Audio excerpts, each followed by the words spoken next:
meredakan konflik di internal. Jadi saya suruh jadi semacam middleman lah. 1 bulan kita bisa ngeluarin model baru 50 model, itu udah sangat luar biasa. Pertama saya masuk semuanya serba manual, sekarang semua berbasis teknologi ya, kita tahu sendiri. Ada kemana nih? Sudah nyaman duduknya? Nyaman. 1, 2, 3.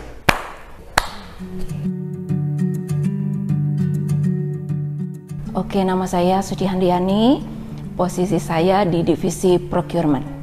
Kalau procurement itu lebih ke pengadaan barang. Jadi kita memang memfasilitasi apa yang SRO minta, kita menyediakan barang sesuai dengan permintaan. Nama saya Susana Suherman, biasa dipanggil Susan. Pekerjaannya untuk sekarang itu product development. Sekarang itu kalau product development itu dari barang yang berbentuk mentah, sampel, sampai jadi itu saya yang pegang. Nama saya Pramudia Vicky. Sekarang saya di Elizabeth sebagai cost control, yaitu divisi yang khusus mengawasi operasional. Dulunya sih nggak ada, karena dulu ada kebutuhan perusahaan, makanya departemen ini dibuat. Jadi memang dulu Elizabeth nggak ada cost control. Ujung-ujungnya sih gimana caranya supaya kamu bisa ngontrol pabrikasi ini berjalan, tapi lebih efisien dan efektif. 25 tahun. 24 tahun.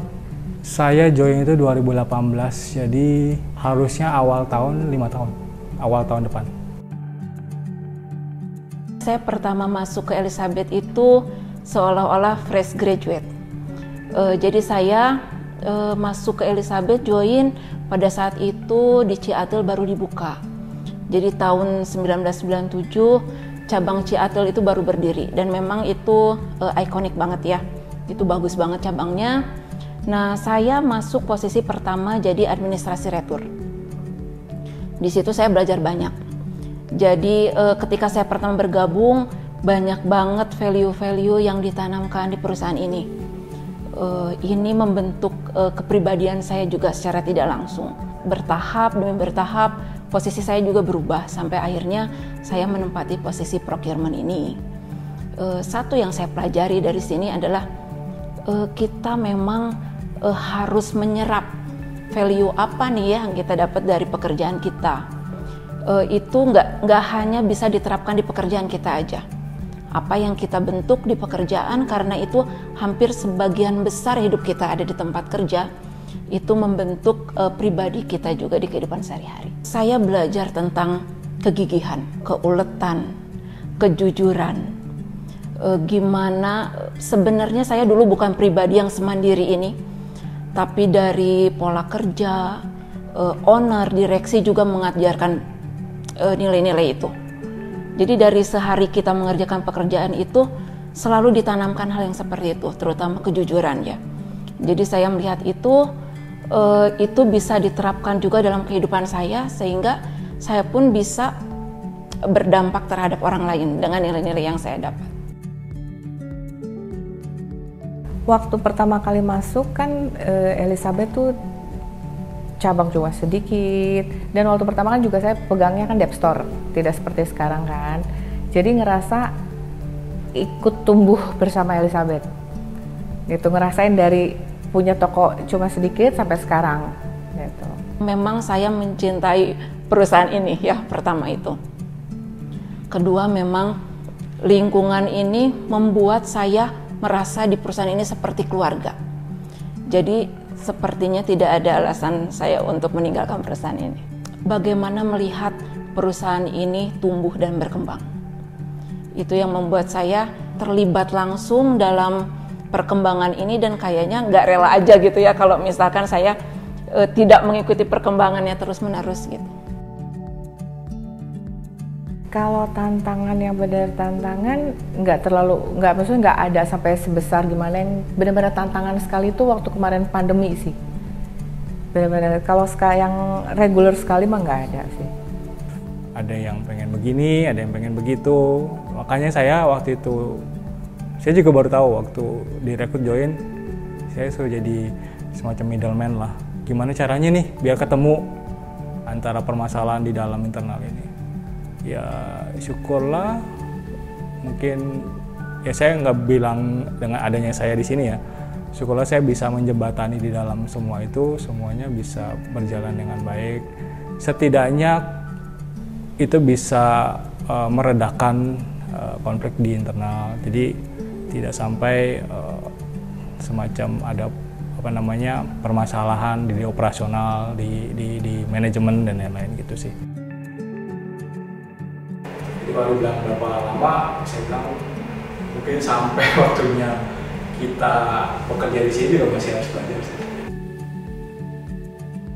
Mungkin kalau produk Elizabeth lebih cocok dengan selera orang Indonesia ya. Lebih ringan, lebih nyaman dipakai, juga dengan harganya juga terjangkau sih. Wah, jauh sekali sih ya. Waktu pertama masuk itu cuma hanya berapa toko, dan kita in-house juga cuma sedikit yang kita produksi sendiri. Sekarang sudah hampir 90 toko dan kita produksi itu hampir 1 bulan aja udah berapa puluh piece ya. Dengan 1 bulan kita bisa ngeluarin model baru 50 model, itu udah sangat luar biasa. Jauh banget ya, jauh banget. Dulu saya masuk itu hanya 1 cabang, 2 cabang.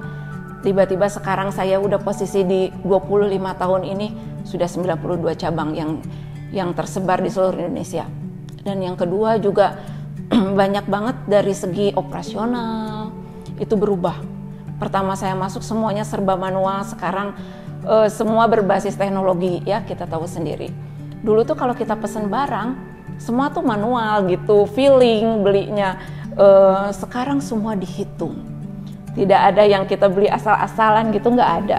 Dan memang struktur manajerial juga di sini mendukung, karena dulu tuh kita tidak punya struktur yang jelas. Semua kita bisa melakukan pekerjaan manapun tanpa jelas ini bertanggung jawab ke siapa gitu. Kita sekarang udah dengan pasti nih, kalau kita ngerjain ini pasti bertanggung jawabnya ke siapa. Jadi struktur manajerialnya itu benar-benar jelas. Dan yang ketiga yang paling berubah adalah budaya dalam bekerja. Kenapa saya bilang budaya dalam bekerja? Dulu tuh kita sepertinya nggak punya rasa memiliki. Jadi kita datang kerja pulang, udah itu aja.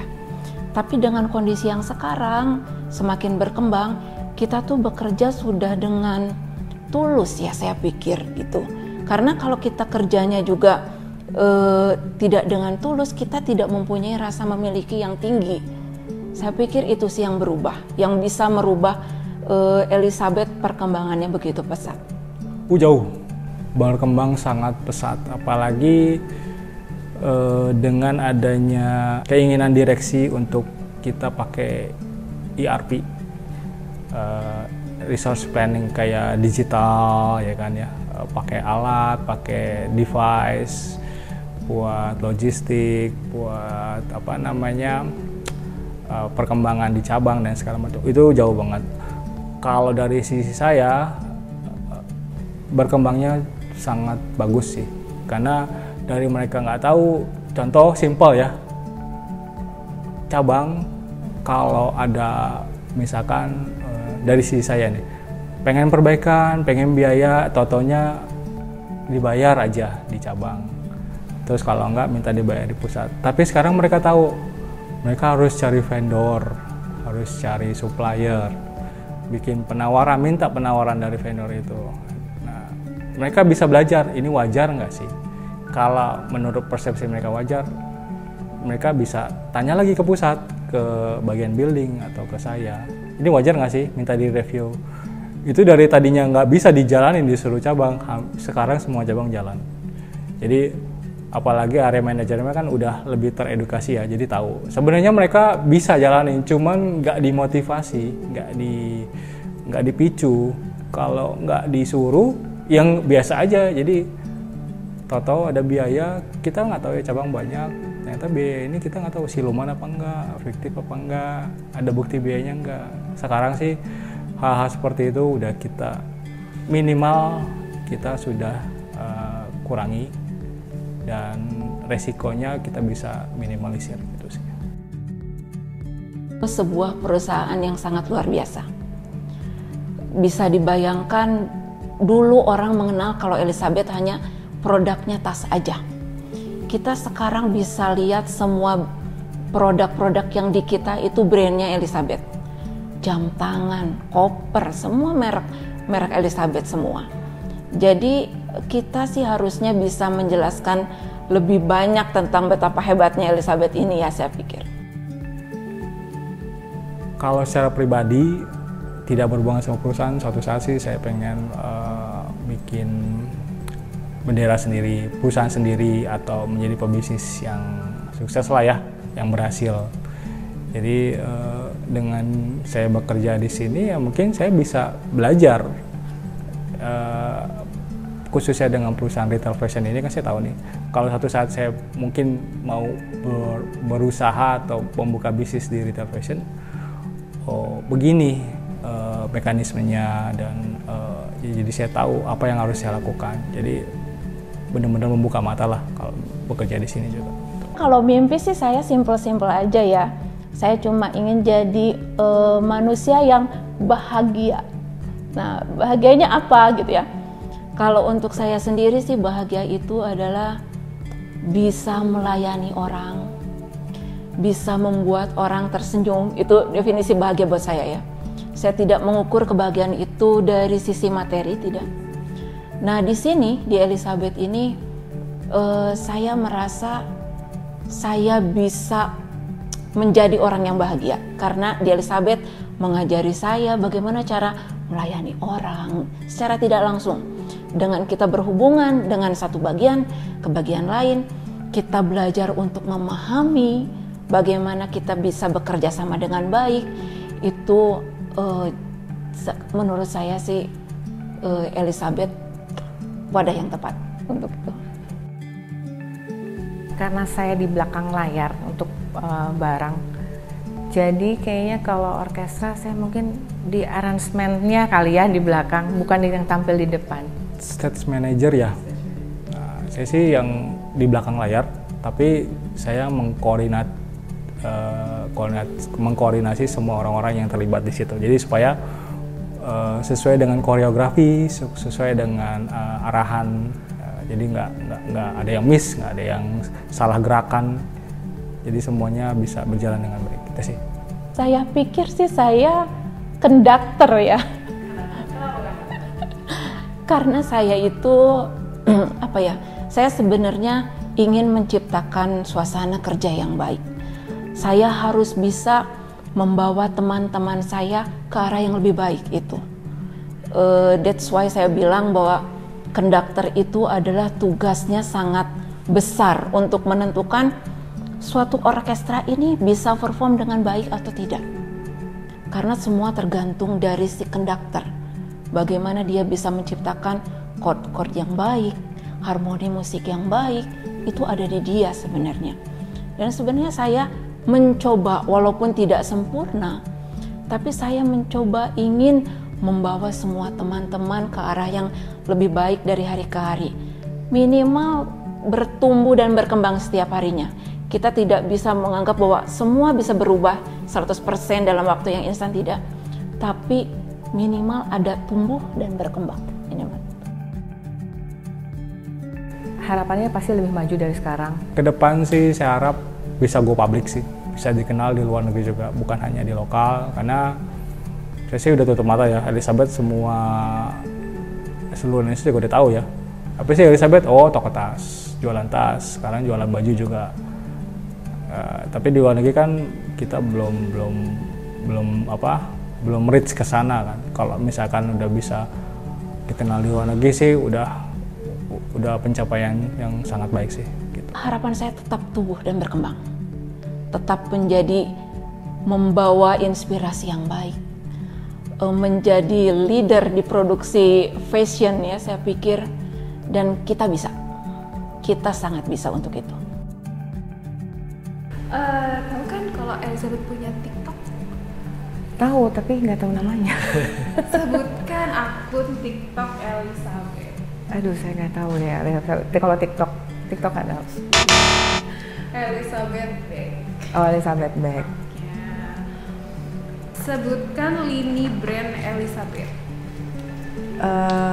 MCO sama Elizabeth Clothing. Kayaknya kurang. Satu lagi Delco. Ya, betul. Berarti karyawan biasa. Lumayan lah daripada magang. Boleh. Berapa lama garansi mesin jam tangan Elizabeth? 1 tahun. Betul. Kota apa yang paling banyak toko Elizabeth? Makassar. Bandung. Oh, 4. Tapi Ciamplas tutup sih. Bandung 4 Pak. Ciwok, Kotista, Ciater, Buah Batu. Panakukang, Ruko Makassar, Entos. Udah. Petarani. Tutup Petarani. Nah, setelahnya 4 itu. Karyawan biasa. Ya. Dilihatin ke kamera. Oke, sip. Tolong sebutin 2 aja penghargaan yang pernah Elizabeth dapat. 2 top brand. Top brand. Terus kalau Ibu Elizabeth sendiri 21 salah satu dari 21 Kartini di Indonesia. Dan untuk Pak Handoko Upakarti. Oke. Betul. Oke, pertanyaan selanjutnya. Apa tagline Elizabeth yang tertulis di Shopping Bag? Aduh, nggak tahu nih. Nggak tahu, nyerah bener. Since 1963 empowering woman. Oh, iya. Berarti benar satu karyawan Magang. Oke. Dilihatin ke kamera. Karyawan magang. Oke. Elizabeth 60 years Of Symphony Journey. Selamat 60 tahun Elizabeth.